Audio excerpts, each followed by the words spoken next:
Okay, so in this second part of the painting guide, I'm just going to move on from having sprayed our loading racks to now finishing them with some hand painting. So just going to, clearly you can just get some paint, you know, as you can see I've got tons of paints here, but really what I want to talk about here today is just, you know, taking your painting game to the next level really.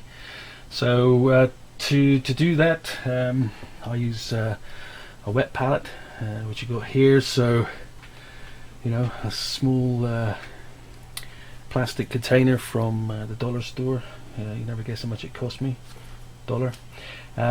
And then within that I've got a absorbent towel. This is actually one of those synthetic chamois. And then what you need is some parchment paper. So it's not greaseproof paper. This is parchment paper. You know, nothing else will work. You need to have parchment paper, and the parchment paper then just sits on the top. And as you can see, then the liquid just, the water just sits underneath it. You don't need any water on the top. You just want this paper to sit on the top. And what happens is through osmosis, I guess, the liquid just, the water underneath just actually keeps it, your paints flowing and stops them drying up.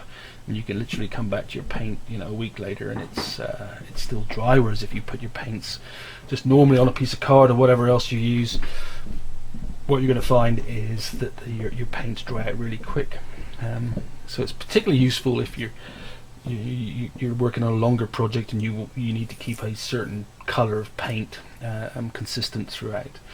But real simple. You know, you can buy these things and you can spend $30-40 on bespoke ones, but for me, you know, a couple of bucks and you're off to go and ready.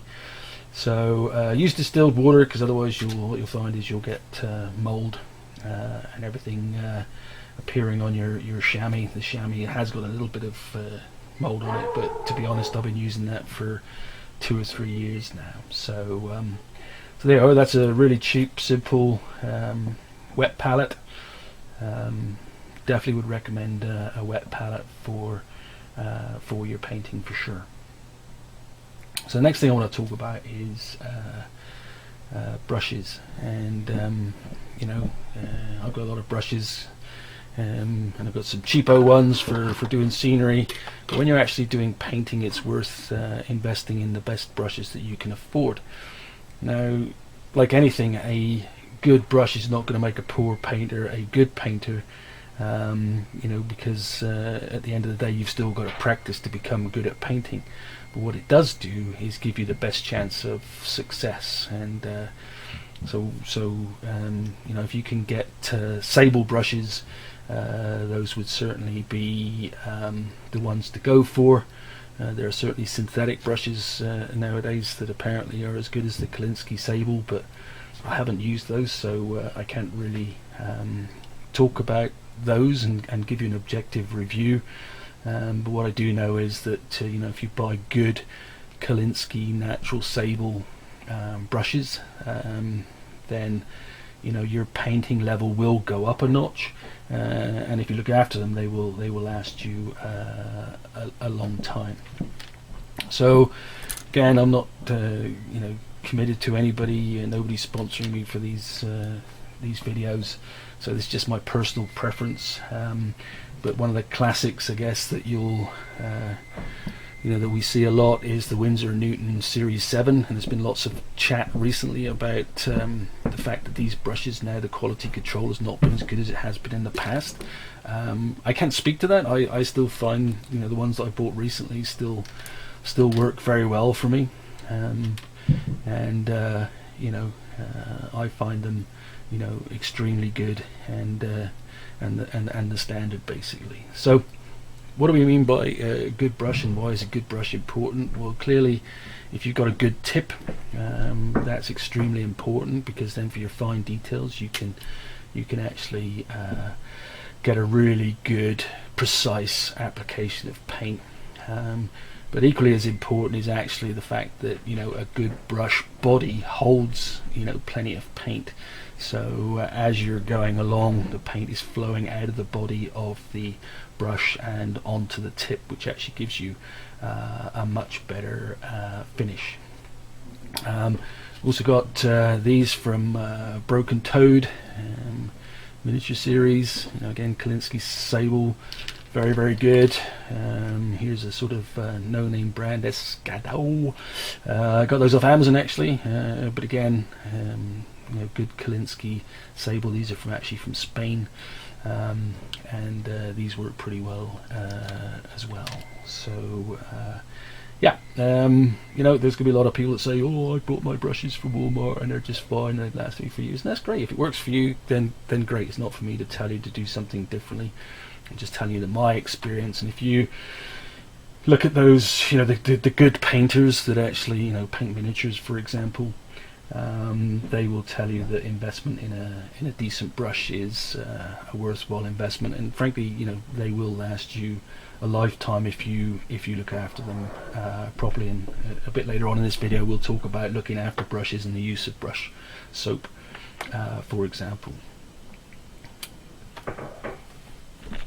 So in the first video you'll remember that I talked about using flow improver with the airbrush, and you know, that stops your paint drying on the needle of the airbrush, and helps you to work it a lot longer. And guess what? Equally for when you're painting, I generally use acrylics for paintings, but actually, you know, I also use a flow aid here as well. This is a fluid medium from Liquitex. There's plenty of others on the market. You know, you can dilute this down 10:1, so basically a bottle like this will last you, well, a lifetime probably. So but again, what it's doing is allowing the paint to, you know, stay workable and to flow.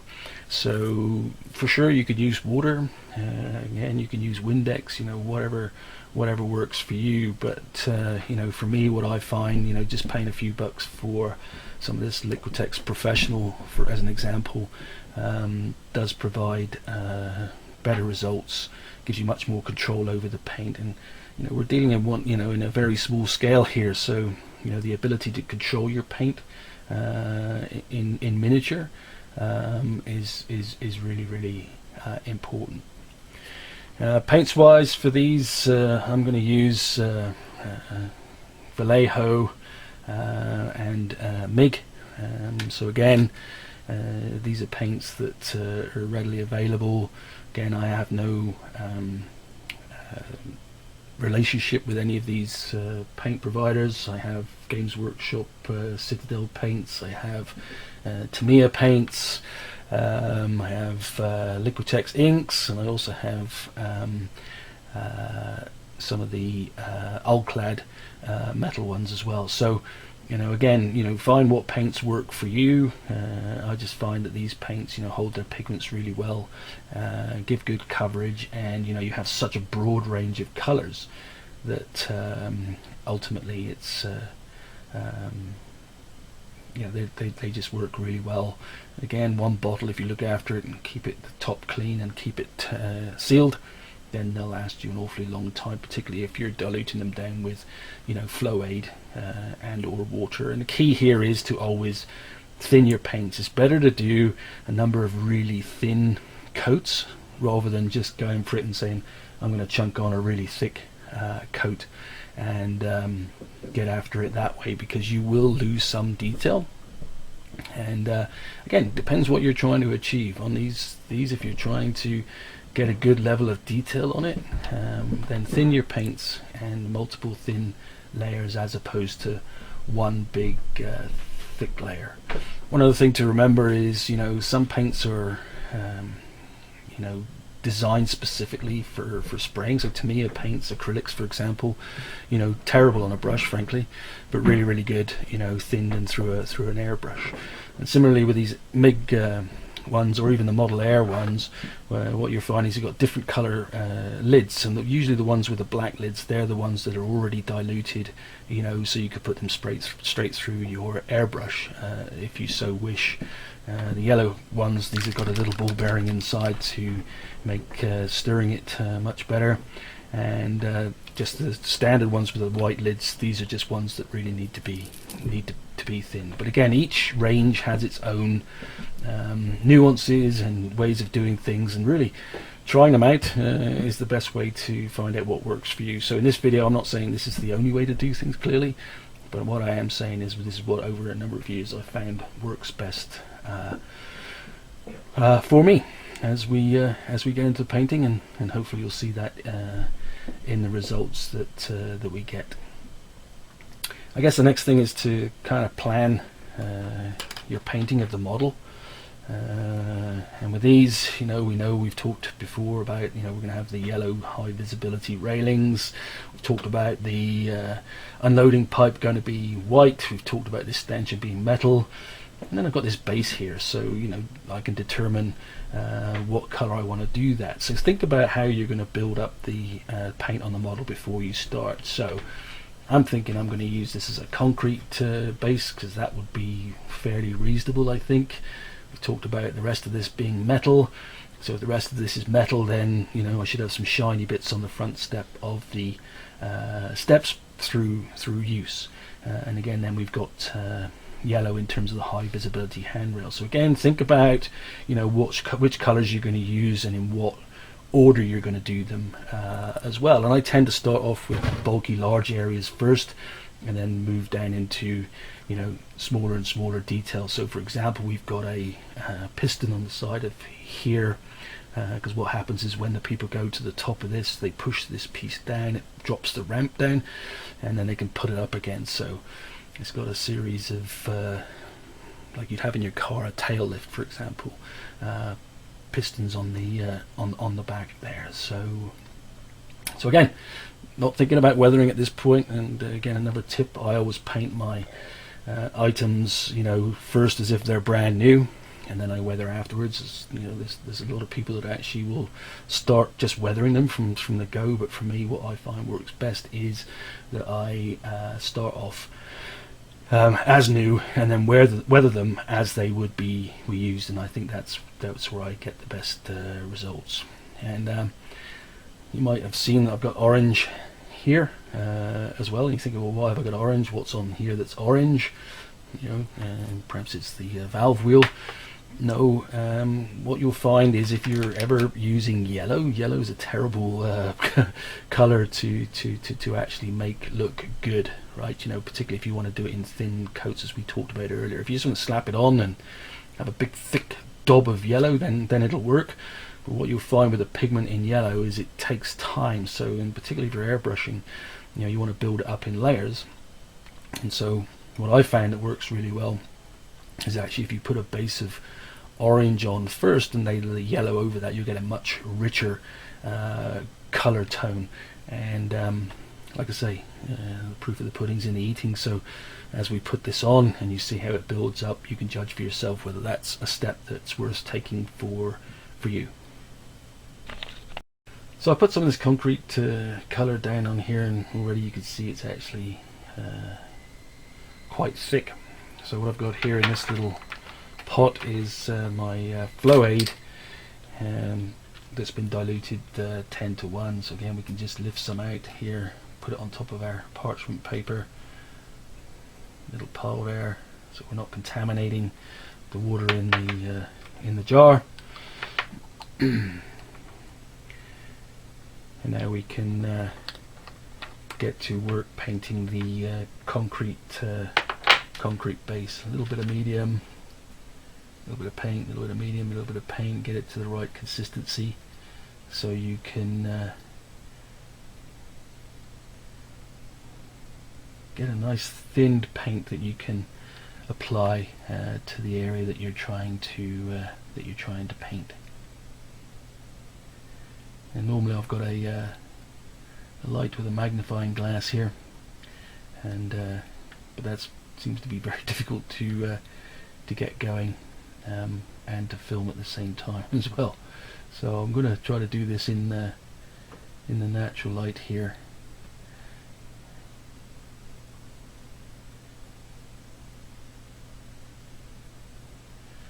Again, multiple thin coats as opposed to one thick coat.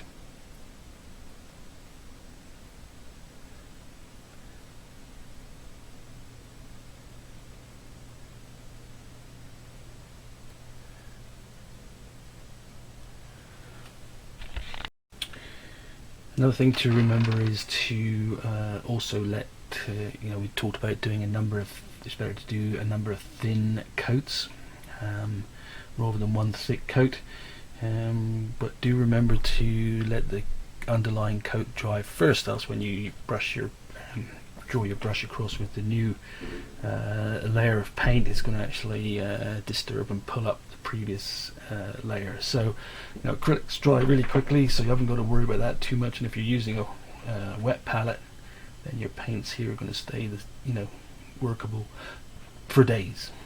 All right, so you know, what we're trying to do is to have this concrete base with no paint marks, and by doing these multiple layers, you know, with a decent brush, and again, try to use the biggest brush that you can get away with. You don't want to have one of these little thin brushes that's got like three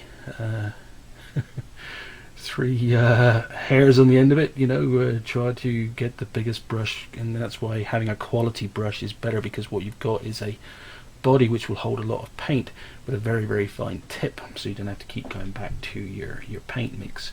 You can actually just take on the paint and just keep painting on, you know, lots of strokes before you have to go back and refill your brush. So that's what a quality paintbrush will give you, that ability again to control your paint, which is what we're looking for here. It's all about control and making sure we can keep the detail, like this base at the bottom and around the valve over this side and around the bottom of the steps. Yes, we're going to weather it later, you know, I get that, but I'd rather build it up myself looking good before I then come back to weather it at a later date.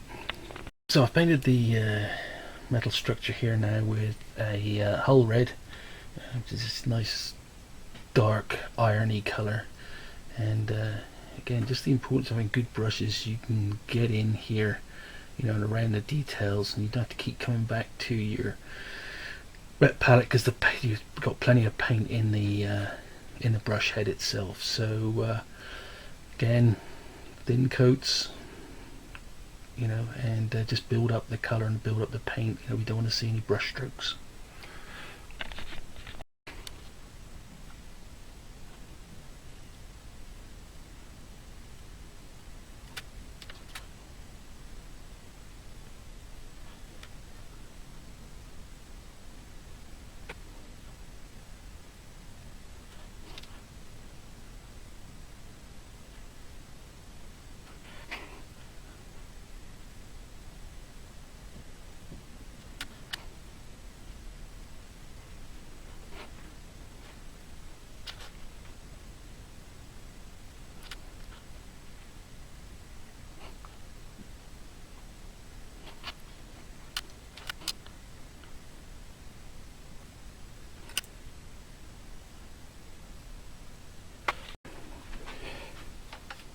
Sorry.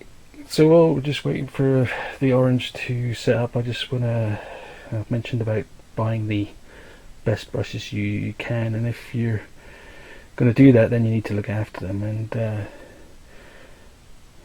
you need to buy some of this, really. And again, I'm not affiliated to these people, they're not giving me any money, I haven't got this for free. I went and bought this, but the Masters brush cleaner and preserver, and this stuff is like voodoo magic, I kid you not. So if you use this and clean your brushes out after every use, then those brushes will last you a lifetime. I've taken really old brushes that have been really stuck with, you know, even ones that I've forgotten about and didn't clean up afterwards. You know, I've been able to put these through this brush soap and actually bring them back to good as new. So After every time you use your brush, you use the brush cleaner, then those brushes that you've invested quite a bit of money in will last you for forever, for sure. So with the brush cleaner, this is the small pot I've got here, but get your brush wet and agitate it around. Some more water, get a bit of foam going here. Again, you look at the way I'm abusing this really expensive Kolinsky Sable brush. Look at the state of that. Keep going, keep going, keep going. Rinse it off in some fresh clean water. Give it a quick wipe.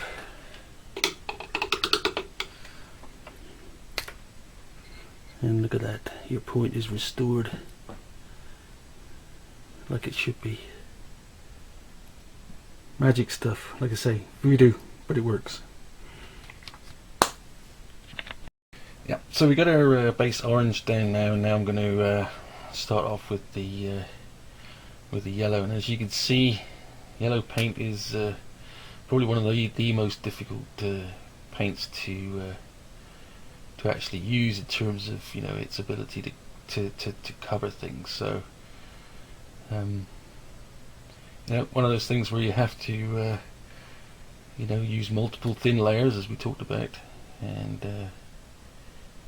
you know, with the base of the orange underneath, you know, you're going to get a better finish. Again, as you can see from having this, you know, a decent brush and with a good point,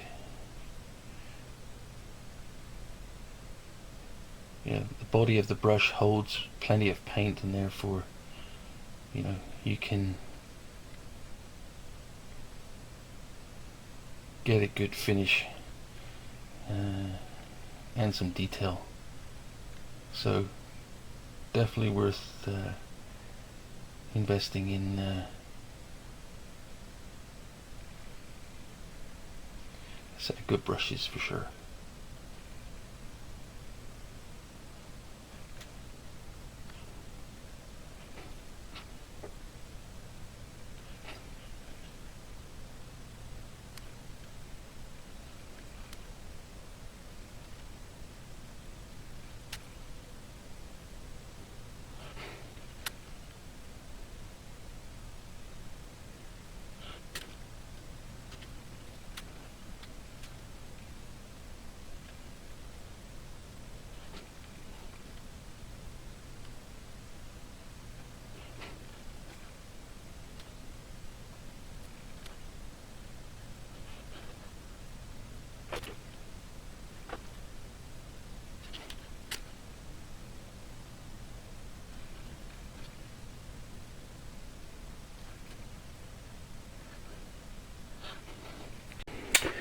Yep, so there we have it.